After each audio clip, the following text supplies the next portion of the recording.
Also, a couple things. Just wanted to start by saying thank you for being here. I'm so amazed by how many people are here and interested in this topic. And there's a kind of a common saying for people working with caregivers, saying caregivers are not always that great at seeking supportive services or learning about what's going to help them be a caregiver. And this conference is like, no, I don't think so. I think you guys are like the A+ students here. Just really impressed that you're here and giving up a large portion of your day. Also, I am a professor, so there's literally nothing that you can do in this room that will offend me. If you fall asleep, fine. If you need to get up, fine. You could walk around. It's okay with me. I'm very used to a rowdier audience. So today we're going to talk about a very specific way that we can manage difficult internal experiences, emotions, and thoughts that come up for all people, for all humans. It's called acceptance and commitment therapy. I'll talk about what it is. I'm going to talk very briefly, only one slide, showing some evidence of how this has worked well in dementia caregivers. That's part of my own research. We're going to actually spend a lot of the time today working through exercises, so kind of learning some of these ACT skills. So it's going to be kind of an interactive session. You can ask questions along the way. Again, I'm comfortable with that. The goal here is to give you kind of a brief overview. It may feel like I'm giving you a lot of information, but we're trying to just sort of start the process of building some skills that will hopefully help you reach this end goal of ACT, which is not to take away challenges or to reduce stress. It's very hard to do that. It's actually to live more comfortably with the challenges that you are exposed to. So very briefly, again, this isn't a lecture. Acceptance and commitment therapy has been around for quite a while. It was the mid-1980s. It was created by a physician and researcher, or clinician, and researcher, Dr. Stephen Hayes. He didn't just sort of fabricate acceptance and commitment therapy out of thin air. At the time, and probably still to this day, cognitive behavioral therapy was the most common form of therapy that therapists were doing with clients, and that's probably still true. ACT is basically a form of cognitive behavioral therapy. It's not saying CBT is wrong. It's saying taking CBT and we're kind of modernizing it by adding a few kind of very unique elements, which we'll get to today. All right. How many of you have seen this movie? It's a Wonderful Life. I should probably ask it the other way around. Has anyone not seen this movie? Okay. It's one of my favorites. It probably is my favorite. I might even just say it's my favorite movie. It has been since I was a kid. Part of it is just the title. It's a Wonderful Life. I've always agreed with that. I've always had that kind of perspective. But if you've seen the movie, and it is about having a wonderful life, George Bailey also has a lot of challenges, right? He's going through some extremely difficult, very, very stressful situations. And that's kind of really how life is, right? Life is both wonderful and difficult. And ACT is kind of like, let's not pretend it's always wonderful. That's not necessarily the healthiest way to go. Let's accept that life is both wonderful and difficult. When it's difficult, humans do some pretty consistent things to try to make it less difficult. So your brain is really good at trying to get away from painful experiences. We do this with physical pain, right? We try to avoid physical pain. That's a good thing. We try to avoid emotional pain. Probably also a good thing. Okay, so this is a very adaptive thing that we do. We try to avoid painful experiences. And by painful sort of internal experiences, I mean difficult emotions that come up, or difficult thoughts, or just sort of that general feeling of stress in your body. So how we tend to avoid, you can kind of pick whichever flavor you like to do. We don't all do it the same way. Some people are really good at sort of zoning out. They just kind of take a step back and don't really engage fully in their life. They just sort of let life happen. I am definitely guilty of number 2, being overly busy. I think the only time my house is clean is when I'm stressed out. because I just have to keep going. People go on autopilot. You probably know people that are just positive, like put that smile on your face and you can kind of tell like, okay, it's fine. None of these things are necessarily bad, right? ACT doesn't go about telling you that certain behaviors are good or bad. That's not actually part of the philosophy of ACT. It's just saying that these kinds of behaviors tend to be very avoidant. You're avoiding an emotional experience that you're having. We're going to get more into that later. The second thing that we tend to do also is language and emotions are combined, right? So when you're stressed, you're often repeating things in your head. There's some kind of narrative going on inside your head. These are our thoughts. And we often sort of think of them as being true. So when you are overwhelmed and you're saying, I can't do this anymore, you might start to think of that as like, oh, that's true. That could be true, right? This might actually be it.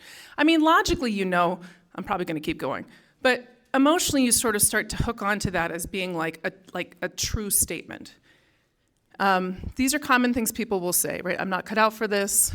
Another common one, I don't need help, right? So as you're slogging through a difficult thing, people are offering you help. It's like, resisting that, like, nope, I don't need help. Okay, so you start to believe that these things are true. We're going to circle back to these two principles a lot today. So knowing that these are normal things that we do, that's fine. ACT is going to ask us, what if we kind of interact with these difficult thoughts and difficult emotions differently? What if we didn't opt into avoiding them or trying to sort of give them power and make them be true? So this is acceptance and commitment therapy, which we call ACT. ACT has these three kind of general patterns: open, aware, engaged. This isn't super essential that you remember this, because I'm actually not going to focus too much on the titles. I'm really just going to get in at some of the actual skills that it uses. But we'll describe what these open, aware, and engaged means throughout the day. So why would ACT be particularly helpful for caregivers, and specifically dementia caregivers? You want to do some interactive stuff? What do you think? What do caregivers experience that non-caregivers might not? Yeah. So you're put in or elect to be in a difficult role, right? And that role isn't going anywhere. You can't opt out. You're a caregiver, right? So it's something you have to live with, not try to fight or get away from. Okay. So just having that role itself. What about caregivers' levels of stress? Yeah, go ahead. Yeah. And there's a lot of data that supports that. I mean, caregivers can have good days and bad days and some periods of time where it's not incredibly stressful. But man, there's a lot of data that shows that caregivers go through extraordinary levels of stress. And sometimes that is very long-lived. It's very sort of chronic stress. So, caregivers are going through these experiences of difficult situations. Situations are sometimes changing and fluctuating, and it's over a long time. So caregivers, we know, are at high risk for burnout, right? So they have sort of elevated symptoms of anxiety or depression. They're often feeling quite tired, exhausted, and that can kind of evolve into really physically significant symptoms. We know that caregivers are at much higher risk for physical health problems compared to matched samples of non-caregivers.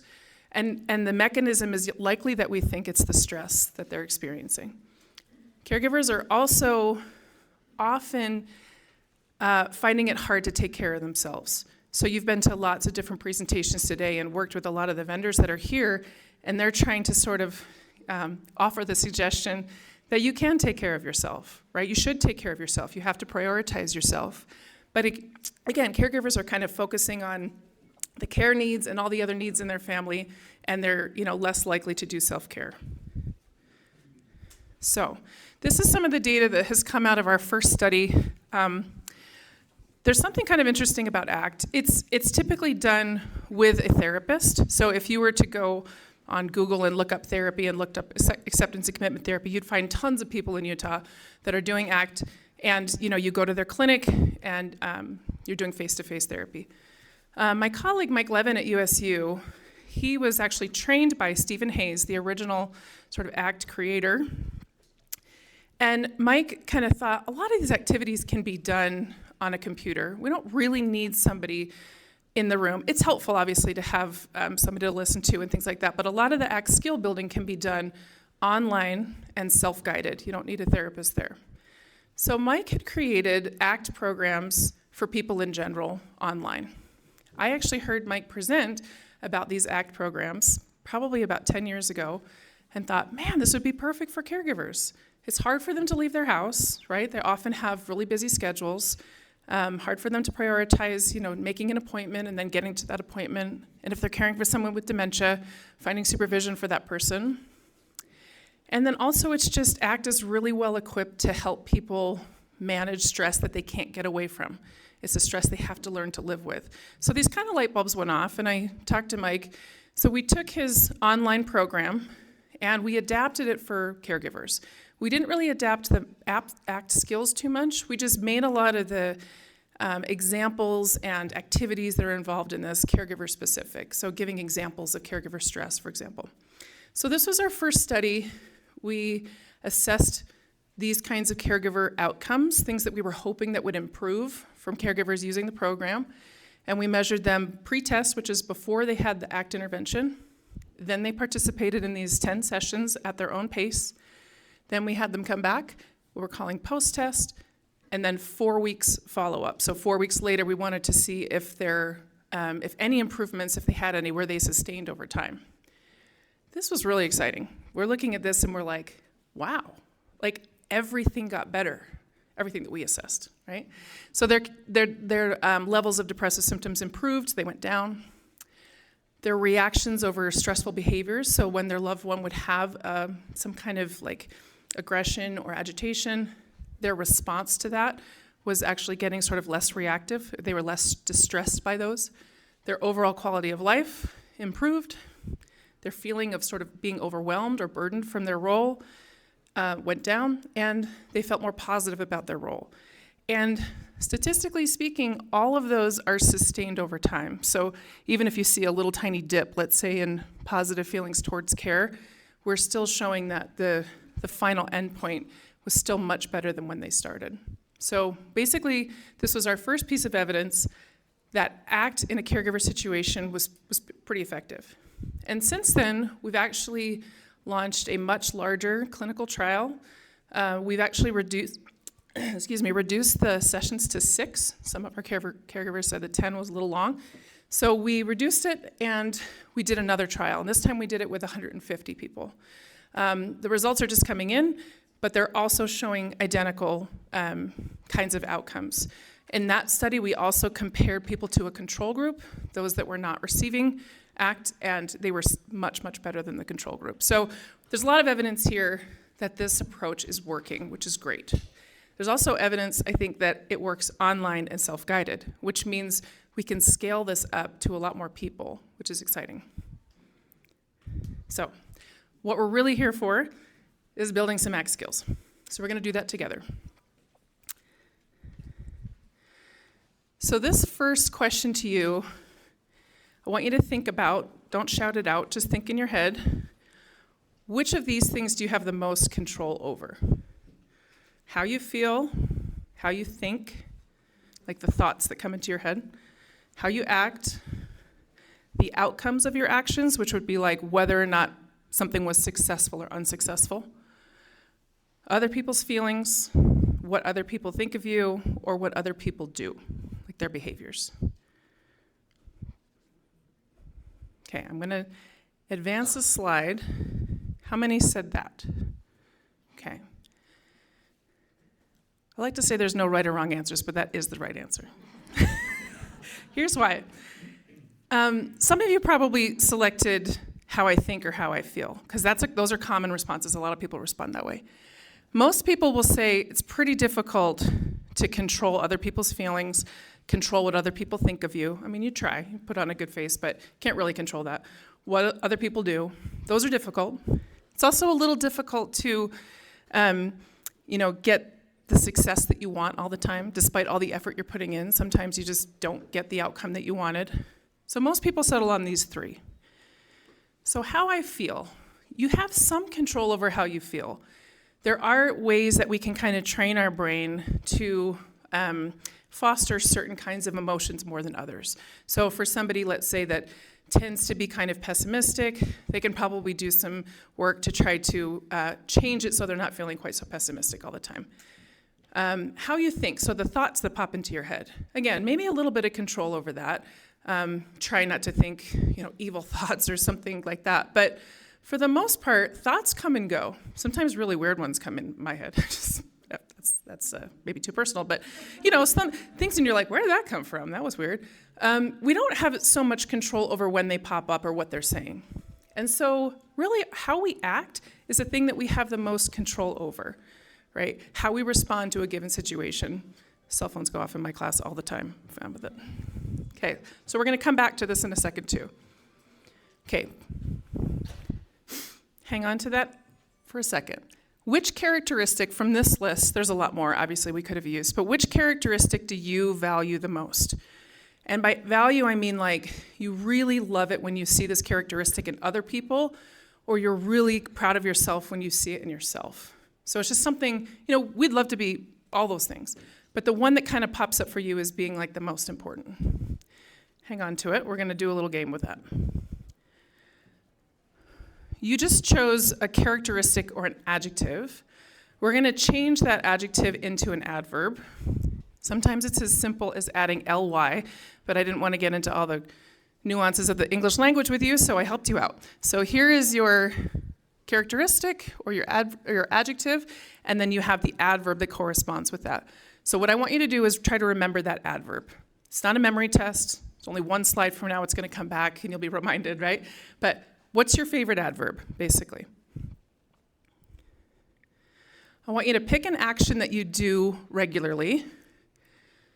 You probably do many of these things, but for this activity, just pick one. So I have interact with people at work, care for a family member, participate in a community activity, or spend time with my children. Okay, now we get to put them together.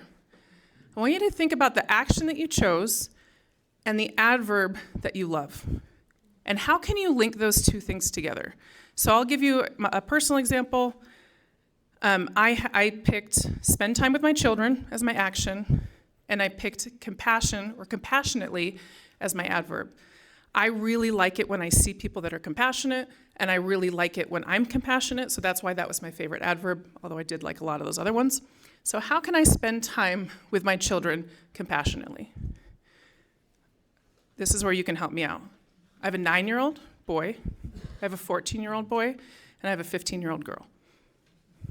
The two older ones are teenagers. Give me some ideas. Yeah. By listening to them, yeah. And I try to do that, right? But I'm a parent, and there's lots of times when I walk in the room and they're squabbling, and I just, give me your phone, no more screens, right? I get like really reactive. I could think about how could I interact with them with compassion? What could I do differently? So if my teenagers are squabbling, how can I enter that room compassionately? Earplugs, walk into the other room. Those are both avoidant behaviors. Okay, yes, go ahead. Yeah, okay. Yeah, it's like I could just go there remembering that they're humans. They're upset with each other about something. I might not agree with why they're upset with each other, but I can certainly be compassionate for the fact that they're feeling a lot of emotion right now.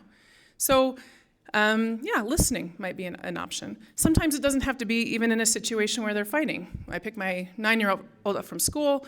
Maybe instead of saying, what'd you do at school today? I say, how'd you feel today? Right? I want to hear about like how you're feeling emotionally.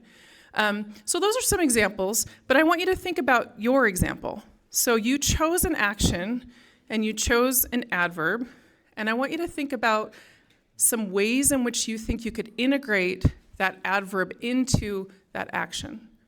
If anybody wants to share their example, they can, but I know that might be a little vulnerable, so I'm not asking you to. Can anybody think of something that they were like, oh, I thought of something I could do? Yeah. So I've been replacing the word creative with causing. Okay. So the idea is when I walk in, what am I causing? Okay. By actions, my tone of voice, whatever.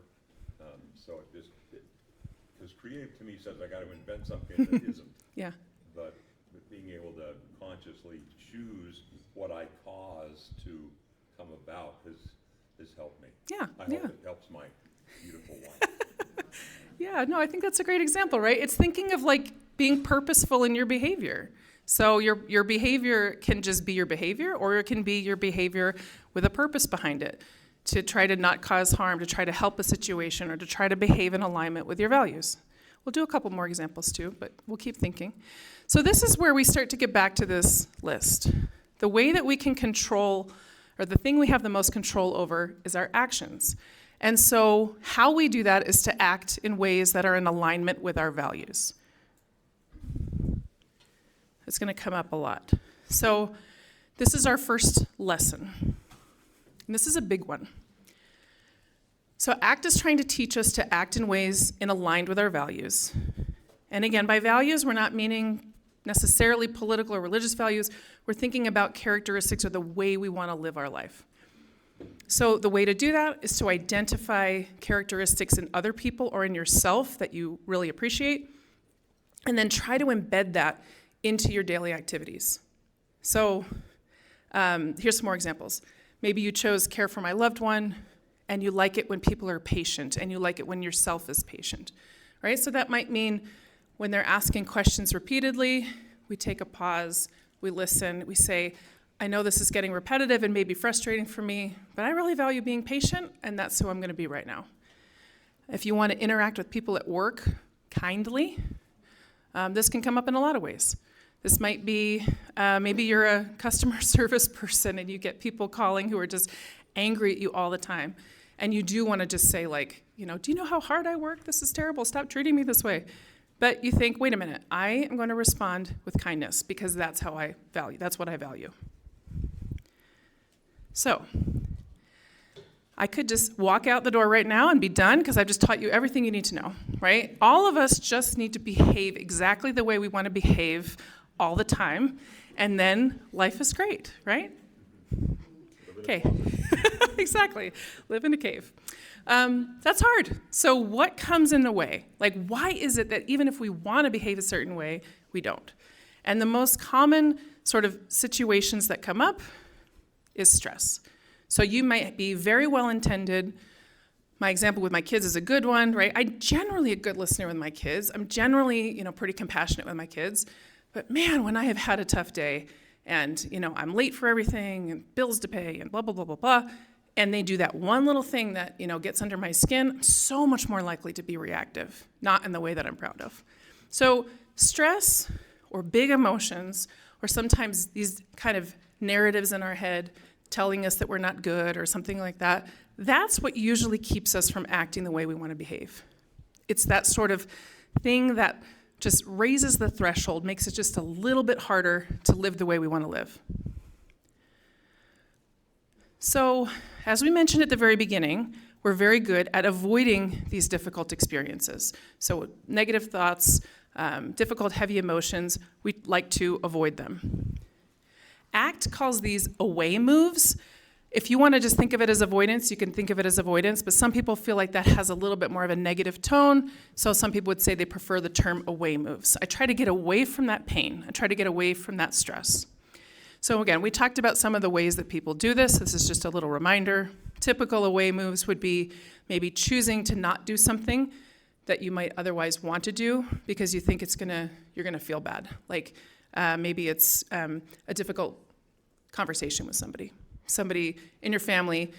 You need to have a tough conversation. It's going to be difficult, so just don't do it. Maybe you are avoiding social events because it's giving you lots of challenges to get there. Maybe you're distracting yourself, either by being really sedentary or by being really busy. Maybe you're trying to sort of push away feelings and say, I'm not going to feel that way, I'm not going to feel that way. Or sometimes people will, eat, drink, or use other substances to try to make themselves feel better. So there's lots of these sort of common away moves. And let's talk about them for a second. My question's down here. Are they adaptive? Yes, right? They're a response to a difficult situation. Are they a short-term fix? Usually, yeah. They usually help in the short term. They make you feel better. That's why you're doing them. Are they a long-term solution? No. And are they in line with our values? Usually not. Usually we're doing things, not always, but usually we're selecting away moves that we're not really particularly proud of, right? Laying on the couch for 3 or 4 hours when we're somebody that really values being active, you don't always feel that great after you do that. You've avoided a difficult situation, you might have gotten, a few hours of a good show, but it doesn't generally feel that great when you're done. So again, I want you to think about an emotion here that you tend to try to get away from. You use some away moves. You're like, I just hate when that emotion comes up. I don't want to feel it. There's probably more than one. None of these are very fun, but you just choose one. And then this is going to take a second to read, so I'm going to pause. I want you to think about what's your kind of go-to away move when that emotion comes up. All right, I mentioned there's a few of these up here I relate to. Okay. I already mentioned sort of that I tend to do that over busy, just, blocking it out kind of thing. But read through these and think, which away move do you use when you're facing that kind of really difficult or challenging emotion?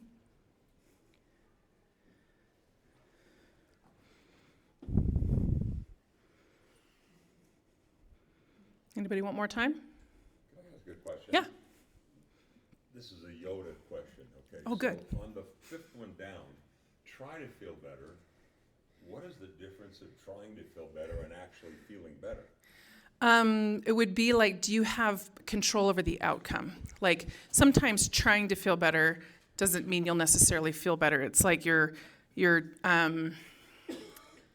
let's see, like, it doesn't necessarily secure that you're going to get the outcome that you want, which is to feel better. Does that make sense? Thank you. I replaced try with attempt. Okay. Oh, good. You can help me with the next version of ACT. This is good. There's tons of typos in this first version, too, by the way. So if you see any, let me know. Yeah. So I turn on the TV for my Alzheimer's husband because for him to avoid paranoia, he cuts. We have magazines all over the house. It's his thing. And the TV calms him down. He's not asking 2 million questions over and over and over and over. And now I like to binge watch with him. Is that bad? Repeat the question. Yes. I like to binge watch with him. Some of the shows I put him on are really cool. So the statement that she was making was her husband with dementia, he's got a lot of paranoid behaviors, and watching TV for him is very soothing, and she's been joining him in watching TV and watching together. I'm going to say, if you're watching TV because you're avoiding difficult experiences of the reality that you're in, no. If you're having a shared activity with somebody, that sounds great. Let me know what shows you like. Yeah, it's different, right? You can still watch TV, right? That's why ACT doesn't say that certain behaviors are good or bad. It's what's the intentionality behind them. Are you doing it to try to not deal with a really heavy emotion or a really difficult thought?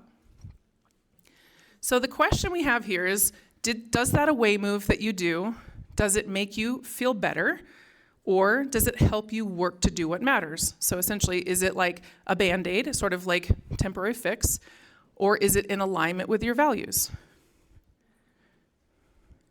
Not everybody, but most people are probably going to say, it makes me feel better, that's why I do it, right? So that's the purpose of an away move. But again, if we go back to sort of making long-term improvements in the way that we interact with stress, it's temporary. So feeling better feels good, clearly. Feeling better is temporary. Stress will come back. It always does. We are adults, humans. It's going to happen. Many of us are living in very difficult circumstances, and they get a lot of stress. The issue is that often when stress comes back after you've been avoiding it, it comes back bigger. Okay? So procrastination is an easy one. Procrastination is a very common avoidant technique. I myself have used it. So if I've got tons of things on my to-do list, I tend to try to chip away at all the little easy ones, and I leave the big, scary, huge tasks till the last minute, right? I keep punting them, like kicking that can down the road, like, yeah, I'll get to it. So I'm reducing the stress momentarily by not having to deal with it, but right before that deadline, watch out, right? Huge stress. I mean, just overwhelming stress. So working to do what matters or doing something in alignment with your values is a long-term solution. It also feels good, okay? It's like delayed gratification in a way. When you do something that you're proud of, you do something in a way that you're proud of, that does feel good too. So it's not saying you can't ever feel better. That's not the goal. It's that the purpose is not to feel better. The purpose is to act in alignment with your values, and then feeling better will come. It's a natural byproduct of behaving the way you want to behave. The stress will come back. Remember, that's not going away. But in the meantime, you've been doing things that are meaningful. You've been doing things in a meaningful way. So you just feel better about the situation. So if we shouldn't be doing away moves, or we should be trying not to do away moves, what are the alternatives? What are some other things we can do? This is our second lesson here. It sounds simple, but it's pretty important. The alternative to avoiding difficult thoughts and emotions is to learn to live with them, to be more comfortable when they show up. There's a few steps that we kind of work through to get our brain to be more comfortable with difficult situations, difficult emotions. The first thing is that we have to accept that humans are emotional beings. Emotion is hugely important to the human experience. We need emotions. They're wonderful, even when they're not great, right? We have to have emotions. So we have to accept that they have a right to be there. We also have to sort of notice when some feeling comes up, notice that emotion, and then acknowledge it. Say, I think, today's been a tough day. I think I'm feeling grief. I think that's what's going on right now. Or I am definitely feeling sad right now. So acknowledging what the emotion is that comes up. And then when you acknowledge it, allow that discomfort to sit there. Okay? So just sit there and say, I'm going to try to not do an away move. I'm going to try to acknowledge that I'm feeling sadness or anger or grief, and I'm just going to let it stay there. So there's some techniques of, again, just sort of acknowledging it. Sometimes there's like a dialogue you can have with emotions that tend to come up a lot. So one of my favorites is to say like, oh, hello, anxiety. Thanks for coming in again, right? She visits me quite a bit. So I have to just say, there it is. I know that feeling. I know that sensation. I know that stress and worry. That's anxiety. Sometimes you can be curious about them, like, wonder why I'm feeling so mad right now. Like, why am I so angry in this scenario, or even a little bit angry? And then kind of having compassion towards yourself. So if you feel angry, we don't want to be angry, right? Like society tells us that's bad. But what if you were just compassionate about that coming up and say, I feel angry right now. Like, that's okay. I'm in a tough spot. Okay? So, again, making a step forward, sometimes it's hard to sort of interact with those emotions when they come up. You're like, okay, I recognize that it's sadness, but it's really, really sad. Like, it's hard. It's not like we can just acknowledge it and be fine with it. So there's a couple techniques. I think that a lot of what you've learned today in other sessions is related to mindfulness, which is great. Here's a really, really great photo for the dog people in the room. Okay. It might be hard to see for some people in the back. There's the dog, and the bubble above what the dog is thinking about is an identical image to that picture. And the man to the right is thinking about, all sorts of things, probably work, travel, money, his house. Like, he's worried, right? He's worried about all sorts of things. So why is the dog happy? He's focusing on the present, right? He's not worried about the past or the future. He's enjoying a moment with his human. And just sort of that's the narrow gap of things that dog has to worry about in that moment. It's just what's happening right then. So mindfulness, like being present, can do a couple of things. You've learned today through a lot of different sessions about how it can help your breathing, it can help your heart rate, it can kind of help lower that stressful reaction that your body's having. But there's other things that you can do when you're being present besides just relaxing. Relaxing is fantastic. You can also start to think about, what am I feeling right now? What emotion's coming up for me, right? And that's a way to start to become more friendly with these emotions when they pop up.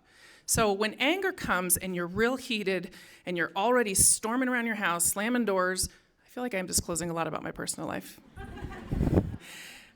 You know that feeling, right? That anger's there and you're just like, "Argh!" and you're not really spending a whole lot of time thinking like, oh, I'm angry right now. You're just frustrated. You're just feeling all the big emotions. But if I were to pause and say, okay, what is the task at hand? What am I doing right now? What do I hear around me? What do I smell? Those kinds of things of just narrowing my gap of focus to just the present moment, I can say, okay, I think I'm feeling anger right now. There's a lot easier way to respond to anger than to start slamming doors, right? And stomping around the house, and nobody helps me around here. Okay, get it. Here's another technique. Interestingly, our caregivers in our study talked about this technique more than anything else. So at the end of the study, we asked them what they used and liked, and this one came up the most. This is called Leaves on a Stream. It's a meditation. You can do it without an app and without YouTube, or there are some guided meditations online.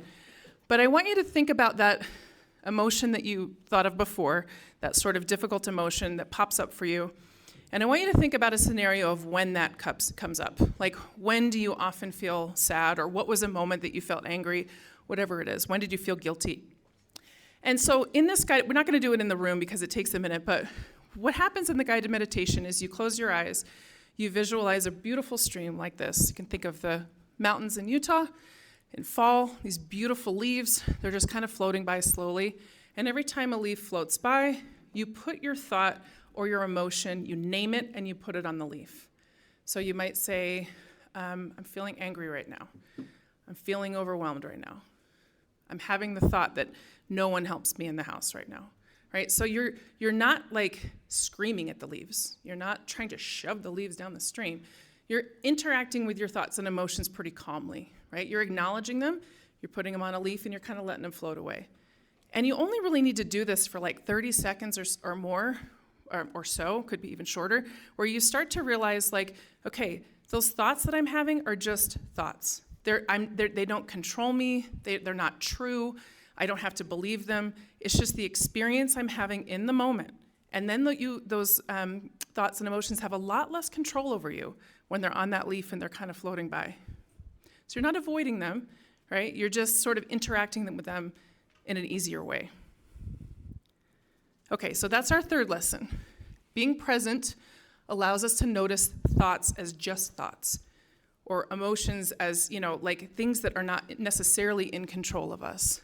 When we're present, we can slow down, we can get off autopilot, we can stop that busy, or whatever away move we're using. We can notice them, that they're difficult, and just recognize that they have a right to be there.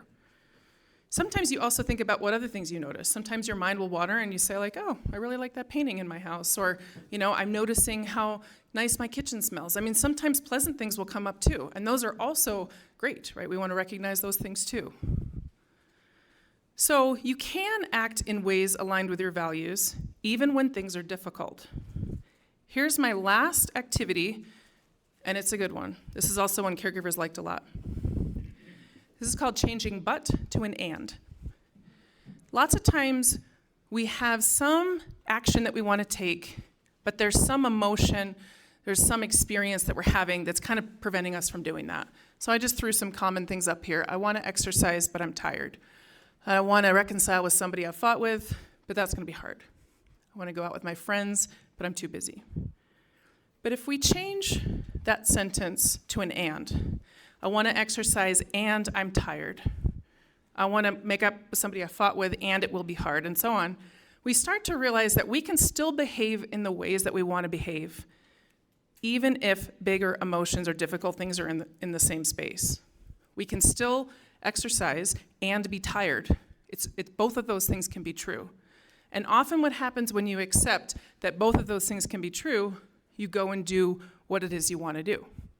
That's the action that's aligned with your values. So here's the kind of end conclusion tying these all together. ACT will tell you, let's first try to identify the values, the things that are important to you. If you can't figure out what those are, think about people you really, really admire. What characteristics do they have? Those things that you want to have. You should be open to the fact that difficult thoughts and emotions are going to arise, and that pushing them away or making away moves is not the healthiest long-term solution. It's a short-term fix, and if we're going to work towards long-term health and well-being, we're going to have to rely on solutions that are more long-term. Difficult emotions and thoughts have a right to be there, and being aware is finding ways to interact with those emotions in a way that's more calm, not giving control over emotions and thoughts to dictate your behavior, right? Just because you're feeling anger does not mean you have to slam a door, right? There's lots of different ways you can behave and still have that emotion. Okay. Question. Yeah. And I apologize for being so dense on this, but is ACT, A-C-T, an acronym, or is it? Yeah. What does it stand for again? I went through it really quickly. Acceptance and commitment therapy. Okay, gotcha. And we always say not ACT, but ACT, because actions are so important with the theory. So if you are interested in this technique, again, most therapists will be aware of it. You can find some in your area if you want an in-person. We can actually talk you through how to find an in-person therapist that has that specific skill training. That Act for Caregivers program that we created was a research project. We were basically trying to, identify ways to improve it, make sure that it worked before we put it out to the public. We're in the process of making that publicly available, and it will be available on USU's website. If you want it, you can email us at that email, or come to the table over in the room, kind of down the stairs, which is the Alzheimer's Disease and Dementia Research Center, and we will send it to you when it becomes available. My optimistic self says, it'll be a few months. My realistic self says it'll probably be 6 months. The program itself is developed. We have to work through some of the contracts and things to get it as an online program. Yeah? I've recently been through one of those, but I'm tired. But my thinking was, but if you change it to and I'm tired, I will be happier if I do. Yeah. So for those in the back, she was using a perfect example of the changing a but to an and. So she was saying she had that sensation of, but I'm tired. And she changed it to, and I'm tired. And then what was the final thing you said? Because you said, I'll be happier if I do. Yeah, that's a good clause to put on the end of that. If you're interested in ACT in general, the non-specific, that's available online right now. So it's not caregiver specific, but it'll teach you ACT skills. It's called ACT Guide. There's another one called ACT Wellness, which is an extension course. It was specifically designed for stress related to farming and ranching, but ACT skills are ACT skills. So you can apply it to whatever you want. There's also a single session compassion compass study we're doing right now. This is not publicly available. This is a research study where we're trying to use ACT skills to help people with a recent dementia diagnosis. So if you're like, I know somebody that could really use some help in managing the stress of that diagnosis, let us know. They might be interested in our research study. They don't have to live near USU. And I'll just leave this up here. This is just resources from the Alzheimer's Disease and Dementia Research Center. That's a QR code that goes to our website. But I wanted to make sure, I'm perfectly on time. It just ended at 2 o'clock. Magic. I will stick around if people have questions. I think there's a brief break right now for 15 minutes.